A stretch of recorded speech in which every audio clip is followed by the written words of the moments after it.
Hello everyone, सियोतर blog में आपका स्वागत है।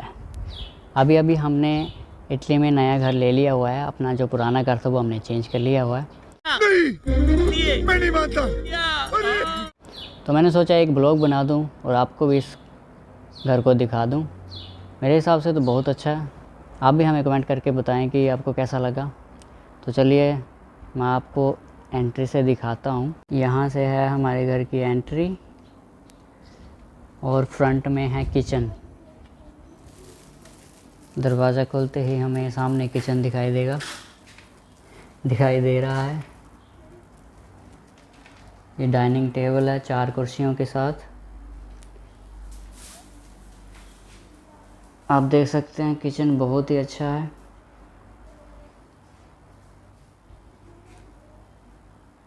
और ये गैस चूल्हा। अब इसे गैस चूल्हे की एक आपको कमाल की बात बताता हूँ मैं। इसमें जो लाइटर होता है ना वो इलेक्ट्रिक होता है। तो मैं आपको जला के दिखाता हूँ। यहाँ पे ये जो स्विच दिया हुआ है इसको दबाने से इसमें सारी इन चारों ही गैसेस में स्पार्क होता है। जिस भी गैस को हम जलाएंगे वो जल जाएगी। तो अभी मैं कैसे करूँ समझ में नहीं आ रहा। ये देखिए, जैसे ये किसी को भी जला सकते हैं हम, इस तरह से काम करती है। ये सिस्टम मुझे बहुत अच्छा लगा। और इसके साथ साथ इसमें फ़ोरनो भी दी गई है। अब इसको इंग्लिश या हिंदी में मुझे पता नहीं है क्या बोलते हैं, बट ये इसमें पिज़्ज़ा बनाया जाता है। जैसे हम पिज़्ज़ा बनाते हैं तो इसमें पिज़्ज़ा बनाया जाता है। मतलब रोस्ट कर सकते हैं, मैं भी इसमें और भी रोस्ट भी कर सकते हैं चीज़ें, पर इसमें पिज़्ज़ा बनाते हैं हम। तो ये जो फ़ोरनो और ये गैस है ये इटली के सभी घरों में दिखाई देती है। बिकॉज़ पिज़्ज़ा जो है वो इटली की ही इन्वेंशन है। तो पिज़्ज़ा और पास्ता जो है वो इटली का जो रेगुलर फूड है, तो ये हर घर में मिलती है फ़ोरनो। तो हमें भी दी गई है। तो इसके बाद ये फ्रीज़ है और ये पानी है। एक्चुअली हमें पानी भी बाहर से ही पीना पड़ता है। घर का पानी थोड़ा साफ़ नहीं होता है, तो हमें पानी जो है बोटल्स का ही यूज़ करना पड़ता है। अब हम चलते हैं यहाँ से बाथरूम की तरफ। ये किचन के साथ ही बाथरूम है। एक ये भी कमरा है लेकिन ये बंद है, ये हमें नहीं दिया गया है। ये हमारा बाथरूम है।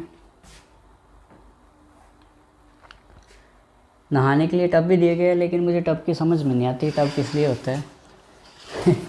लोग टब में नहाना क्यों पसंद करते हैं? मेरे हिसाब से तो जब हमें आलस आ जाए और नहाने का मन ना करे तो यहाँ पे सो के भी हम नहा सकते हैं। कौन है ये लोग? कहाँ से आते हैं? उसके लिए शायद ये यूज़फुल होगा। बाकी तो इसमें नहाने का इतना मज़ा नहीं आता। कभी कभी आता भी है, कभी कभी नहीं भी आता। और ये वॉशिंग मशीन है। और ये आप अगर कंफ्यूज हो रहे होंगे तो मैं आपको बता दूं, ये उसके लिए और ये धोने के लिए। तू समझा? हाँ। नहीं, तू समझा नहीं। आपको कोई कंफ्यूजन ना हो इसके लिए मैंने आपको ये बता दिया। और इसका अच्छा कॉम्बिनेशन है वैसे। तो चलो हम आगे बढ़ते हैं।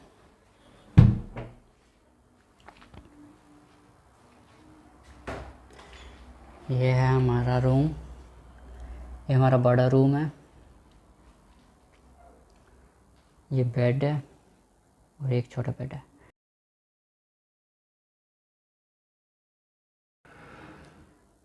और यहाँ पे एलईडी लगी हुई है। ये अलमीरा भी दी हुई है। बहुत अच्छा लगता है ये रूम भी। ऊपर वुडन है।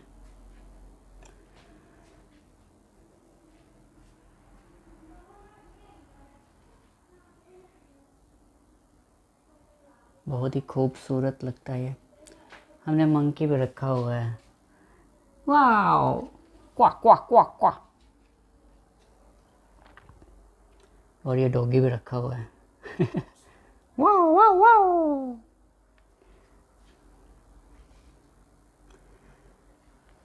अब हम अपने कमरे में जाएंगे। छोटा सा रूम है मेरा और मेरे भाई का। तब तक आप मेरी वीडियो को लाइक कर दें प्लीज़, और कमेंट भी कर दें अभी तक का घर आपको कैसा लगा। ये मिरर भी लगा हुआ है। Wow, underworld WWE championship only चिंग। तो चलिए चलते हैं अपने रूम की तरफ। ये हमारा लास्ट में मेरा और मेरे भाई का रूम है। ये मेरे कपड़ों की अलमीरा है और ये मेरा स्टडी टेबल है। ये सेटअप मुझे बहुत अच्छा लगता है। ये सबसे प्यारी चीज़ है मेरे लिए।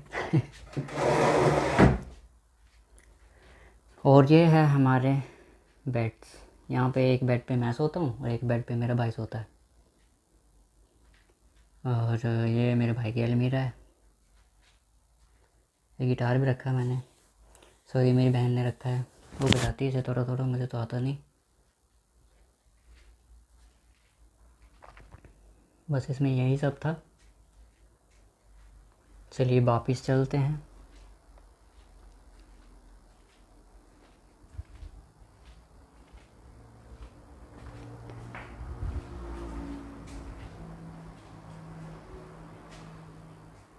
अब मैं कुछ घर के बारे में आपको कुछ डिटेल बता दूँ। ये जो घर है ये हमने रेंट में लिया हुआ है और इसका जो रेंट है वो 500 यूरो है। तो जो बिजली का बिल है वो हमें एक्स्ट्रा देना होता है और एक पानी का बिल भी एक्स्ट्रा देना होता है। तो बिजली का बिल जो है यहाँ पे 100 यूरो से लेकर 200 यूरो तक आ जाता है। जितनी हम बिजली की खपत करते हैं वो 100 और 200 यूरोस के बीच में आता है। तो इसके अलावा पानी का बिल जो है वो थोड़ा ही आता है, मे बी 30 से 50 यूरो तक आता है, जो मतलब हम पानी यूज़ करते हैं। तो इतना ही इसका खर्चा आता है हमें। अगर हम इंडिया के हिसाब से देखें तो ये हमें 50 से 60 हज़ार रुपीज़ में पड़ रहा है। लेकिन इसमें सबसे बेनिफिशियल चीज़ क्या है कि हमें यहाँ पे जो भी सामान है, जैसे कि ये फ्रीज़ है, ये गैस चूल्हा है, फोरनो है, बेड लगे हुए हैं, ये सारा हमें ओनर ही देता है। जो इस घर का ओनर है वही देता है। तो मेरे हिसाब से तो ये महंगा नहीं है, क्योंकि हमने तो अगर हम अपना सामान इकट्ठा करेंगे तो यहाँ पे तो सदियाँ लग जाएंगी हमें इकट्ठा करते करते। तो ये एक यहाँ का एक फ़ायदा है। बट ये है कि कई घरों का जो है वो कॉन्ट्रैक्ट नहीं होता है। इस घर का हमें कॉन्ट्रैक्ट मिल गया, इसीलिए हमने ये लिया, क्योंकि कॉन्ट्रैक्ट बहुत ज़रूरी होता है। आगे जब हमने अपने परमिट वगैरह बनाने होते हैं, जब वो एक्सपायर हो जाते हैं तो दोबारा रिन्यू जब करवाने पड़ते हैं तो भी हमें घर का कॉन्ट्रैक्ट ज़रूरी होता है। तो उसके लिए भी ये बेनिफिट देता है। तो ये था। और कुछ, हाँ, इटालियन में अगर बोलो कि इटालियन में घर को यहाँ पे काज़ा बोलते हैं, तो ये हमारा काज़ा है।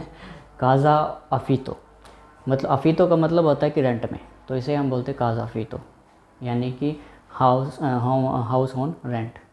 तो एक बार मैं आपको बाहर का भी दृश्य बता दूं। वैसे तो अंधेरा होने लग पड़ा, पर मैं थोड़ा सा बता दूं कि हमारे यहाँ से कि रोड कितनी दूर है। तो चलिए चलते हैं बाहर की तरफ।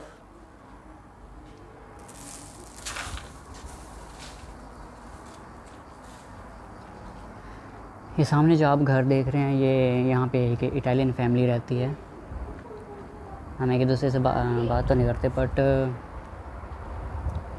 कभी आमना सामना हो जाए तो हेलो हाय बोल देते हैं। यहाँ पे हेलो हाय को चाओ बोलते हैं, तो एक दूसरे को चाओ बोल देते हैं हम। तो यहाँ पे कोई भी नहीं रहता है, हमारी इस गेट के अंदर हम ही रहते हैं फ़िलहाल। इसमें एक दो घर और भी हैं, मतलब कि ये सेट है, तो 2-3 भागों में बांटा हुआ है। तो वो बंद ही है अभी फ़िलहाल। ये भी इन्होंने रेंट पे देना है, पर अभी फ़िलहाल यहाँ पे कोई भी नहीं है। आगे ये खुला ही है। साइप्रिस के ट्री लगे हुए हैं यहाँ पे, आपको मैं आगे बताता हूँ। ये यहाँ का मेन गेट है।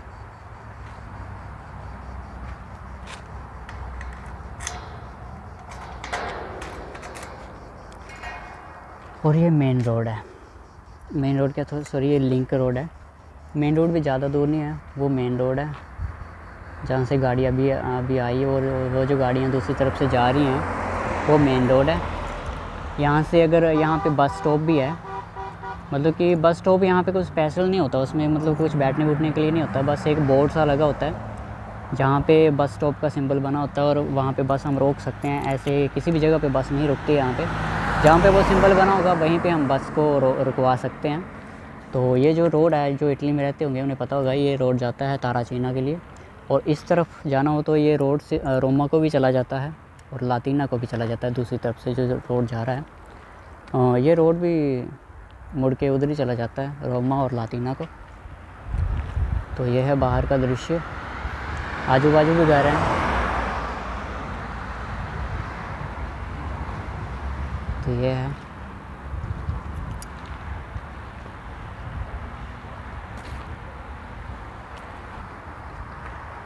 तो ये था आज का हमारा ब्लॉग जो मैंने आपको दिखाया है, घर का ब्लॉग। अब आप मेरी वीडियो को लाइक कर दीजिए और कमेंट भी कर दीजिए, और मेरे चैनल को सब्सक्राइब कर दीजिए ताकि मैं नेक्स्ट ब्लॉग जो डालूँ वो आप देख सको। और भी अच्छे ब्लॉग डालूँगा अब। तो आप मुझे सपोर्ट कीजिए प्लीज़। अगर आपको अच्छा लग रहा है तो कोई वीडियोस में प्रॉब्लम है तो भी मुझे बता दीजिए, प्रॉब्लम नहीं है तो भी मुझे बता दीजिए। और बस, तो वीडियो को यहाँ तक देखने के लिए आपका तहे दिल से धन्यवाद, और मिलते हैं हम अपने नेक्स्ट ब्लॉग में। ओके, तब तक के लिए बाय, चाओ।